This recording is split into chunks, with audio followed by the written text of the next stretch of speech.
Welcome back to Your First Priority. I'm your host, Alex Shopsky, and this is episode 8 of our deep dive series. Today we're going underwater. We're exploring undersea internet cables. You know those cables lying on the ocean floor? They carry almost all transoceanic internet traffic. It's like 99%. Yeah. 99%. Crazy, right?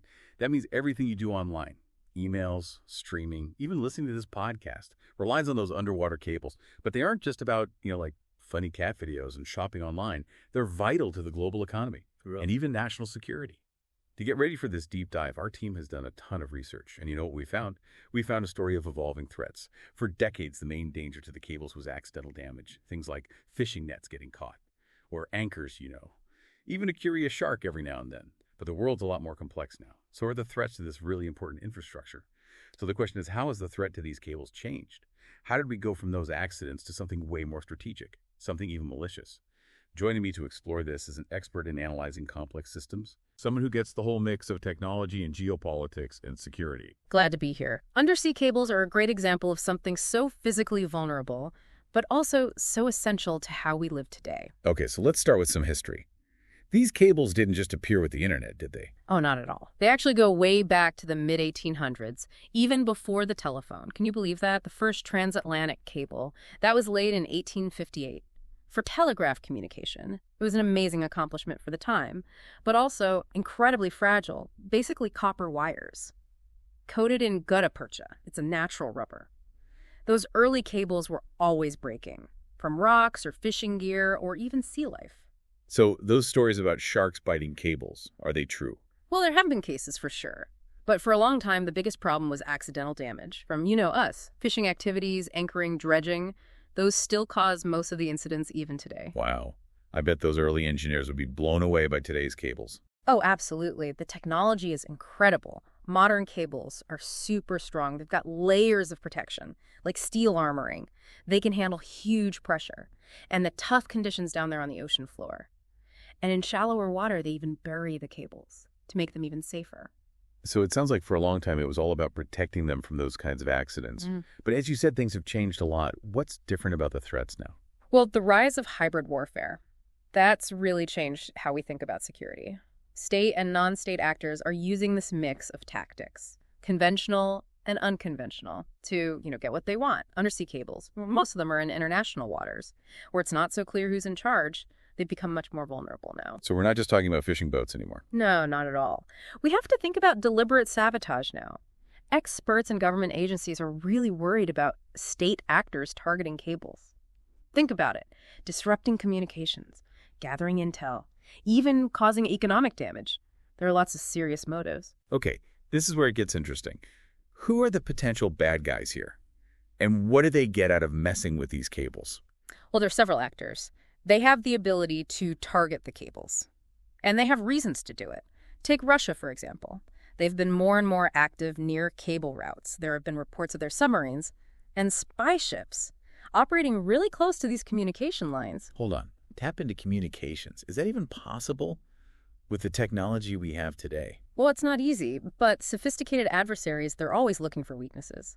Modern cables use fiber optics, which is more secure than the old copper cables. But it's not perfect. Intelligence agencies and hackers are always working on new techniques. Okay, that's a little creepy. But why would Russia want to do that? Yeah. Cutting off internet access would hurt them too, right? It's probably a few reasons. Disrupting communications could create chaos and undermine stability in Western countries. It could also be a way to put pressure on countries. Or retaliate, send a message. And then there's the intelligence angle. Getting access to all that data flowing through the cables, that's valuable to any country. So it's about showing their power and gathering intel and maybe even disrupting the global economy all at the same time. Exactly. And Russia's not the only one. China's investing in undersea cable infrastructure too, especially through companies like HMN Technologies. It was formerly Huawei Marine Networks. It's part of their Digital Silk Road initiative. Digital Silk Road. That sounds kind of harmless. What's the problem with that? Well, on the surface, it's about expanding internet access, across Asia, Africa, Europe. Sounds good, right? No, wait. But some experts are worried about China getting control over global communications and data security. If they're involved in building and maintaining a big chunk of the network, it raises questions about what they can do. Can they monitor data, disrupt it, even manipulate it? So it's about control and influence. Yeah. And maybe even digital dominance. You could say that. And we can't forget about non-state actors, terrorist groups, or criminal organizations. They might target these cables too. Wow. So we've got Russia, China, non-state actors. This sounds bad. Are we talking about a complete internet blackout here? Thankfully, a complete blackout is unlikely. The system has a lot of redundancy. There are multiple cables connecting most places, so if one gets cut, traffic can usually go a different way. But targeted attacks could still cause big problems. Imagine a cable connecting a financial hub like London or New York getting cut during a really important trading period. The economic impact would be huge. So even if you don't live in a high-risk area, Yeah. you could still be affected by these disruptions. I mean, everything relies on this network. Financial transactions, social media, shopping online. Exactly. And some regions are naturally more vulnerable, like islands. They only have a few cable connections, so they're more susceptible to disruptions. Okay, let's bring this closer to home. What about the EU? Are there any particular EU members that should be worried? The EU relies heavily on digital connectivity for its internal market, external trade, and critical infrastructure. Disrupting undersea cables could have a big impact on the EU's economy and security. Member states with limited cable connections are definitely more vulnerable, and so are those that are geographically close to potential adversaries. Okay, so the threat is real even here in the EU, but we can't just wait for the internet to go out. What can we do to protect these cables? Well, there are several things being done, and more in development. Surveillance and monitoring are becoming more advanced. Agencies like the European Maritime Safety Agency are using satellite data and AI to keep an eye on cable routes. They're looking for anything suspicious. So it's like a neighborhood watch, but for the ocean floor. Kind of. Physical protection is really important, too. Burying cables, using armored cables, creating cable protection zones. All of those things make it harder to accidentally damage the cables and harder for someone to tamper with them.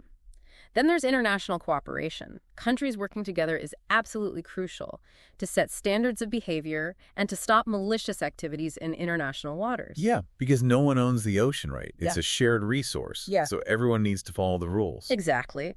And finally, we need to update our laws. They need to address how vulnerable undersea cables are and have clear consequences for sabotage, international law. Like the UN Convention on the Law of the Sea that was developed before the internet. It doesn't really cover the complexities of undersea cable security. It's like using traffic laws from the horse and buggy days for self-driving cars. Yeah. The rules need to catch up. Exactly. And it's an ongoing challenge because technology is always changing. And so is the threat landscape. Okay, so this is a complex problem with no easy answers. Sounds like protecting these cables is a constant game of cat and mouse. The good guy is trying to stay one step ahead, but it's a game we can't afford to lose. Yeah, it's a high-stakes game. So what does winning even look like? I mean, is it just about making the cables stronger? No, it's way more than that. We need to think ahead, anticipate threats, and build a multi-layered defense. That means new technologies, stronger international cooperation, and laws that can actually deter and punish these bad actors. Okay, what about the future? Are there any promising new technologies or approaches that give us some hope? Oh, there's a lot of exciting stuff happening. One thing is uncrewed undersea vehicles, UUVs. These are like autonomous drones. They could patrol the cable routes, inspect for damage, even deter anyone trying to mess with them. It's like robot guard dogs Yeah. for the ocean floor. Yeah, exactly. They could have sensors to detect suspicious activity and even intervene if necessary. There's also research into new materials and designs to make the cables themselves even tougher. Sounds like a constant race to stay ahead.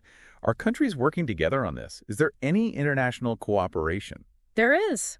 People are realizing this is a global problem. It needs a global solution. NATO, for example, is really focusing on undersea cable security now. They see it as a critical vulnerability. They're doing exercises, sharing intelligence, even setting up a new center to protect this infrastructure. That makes sense. One country can't solve this alone. Right. And it's not just governments. We're seeing more collaboration between the public and private sectors, too. After all, it's companies that own and operate most of these cables. So sharing information and coordinating responses is essential. So there's a lot happening to keep the internet running. But it sounds like we can't get complacent. This threat is real, and it's only going to get worse. Definitely. We have to be vigilant and proactive. This is too important to ignore. It's like we don't even think about these cables until something goes wrong. Then we suddenly realize how much we need them, like the air we breathe. That's a great analogy. Undersea cables are part of that invisible infrastructure. That makes the modern world possible. So what does all this mean for the average person? What can we do to help? Well, awareness is a good first step. Understanding how important these cables are and the threats they face.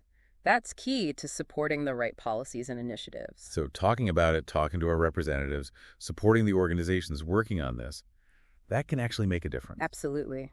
Public pressure can change things. You know, it's amazing to think about all these cables down there, carrying our data, connecting us all. It really is like a nervous system for the planet. It is remarkable, and it reminds us that being connected like this comes with opportunities and vulnerabilities. Okay, we've talked about a lot.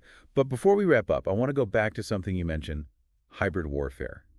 Can you explain that a bit more? It sounds kind of scary. It is a worrying trend.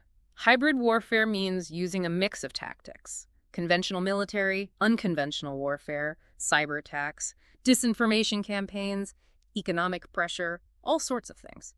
The goal is to achieve your objectives without a full-scale war. Like a mixed martial arts fight, Oh, but on a global level. you could say that. It's about using every tool you have to destabilize your opponent, create chaos, and get what you want. And undersea cables are a perfect target. They're vulnerable, but also so important. Exactly. Attacking these cables can cause huge disruption. You can hurt economies and cause panic with very little effort. It's like the ultimate sabotage in the digital age. In a lot of ways it is, and it's Yeah. hard to defend against because it's often below the level of traditional warfare. So it's shadowy and deniable. That's part of the danger. It's often hard to know for sure who's responsible, which makes it really hard to stop. Like fighting a ghost. Yeah, like that. You mentioned Russia's interest in these cables.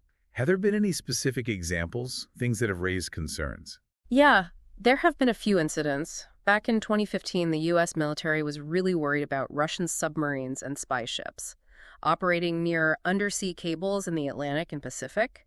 They were especially interested in a cable landing site in Scotland that handles a lot of transatlantic internet traffic. So they were snooping around, trying to figure out how to cause trouble. That's what people think. And there have been similar reports near cables in the Baltic Sea and the Mediterranean. This is like a dangerous game.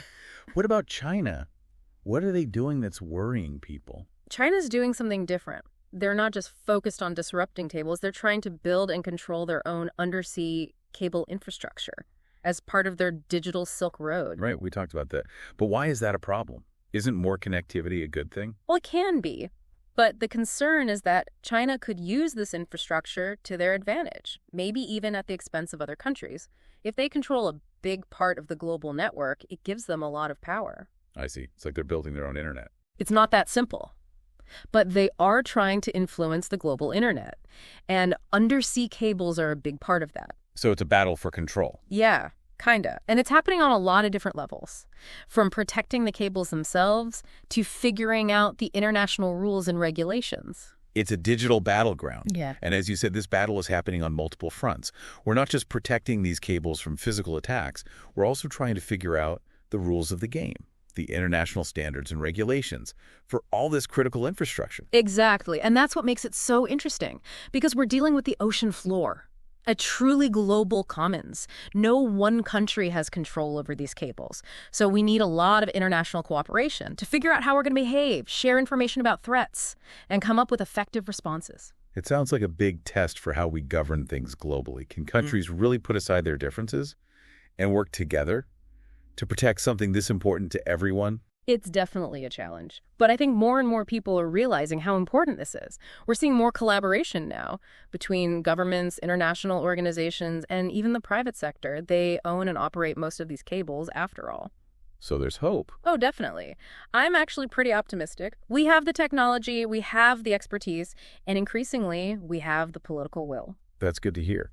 You know, while we've been talking about these threats, submarines, sabotage, all that, it made me think about something else. What about climate change? How does that affect these cables? Rising sea levels, stronger storms, ocean acidification. Could those things also be a threat? That's a great question. And it's something people are starting to pay more attention to. Climate change could make the things we've been discussing even worse. Imagine a cable route. It's already vulnerable to earthquakes. And then you add rising sea levels and more frequent storms. So it's not just about geopolitics. Yeah. We also have to think about Mother Nature. Exactly. And as climate change continues, these environmental threats will only become more significant. We need to start planning for that now. So we're facing a perfect storm of challenges. Geopolitical tension, malicious actors, and unpredictable weather. It's a lot, but we're not helpless. We can take steps to reduce these risks and build a more resilient network. So there's hope. We can protect this hidden world that connects us all. Absolutely. With innovation, collaboration, and a smart approach to security, we can overcome these challenges and make sure our connected world stays connected. That's a good note to end on. We've covered a lot today.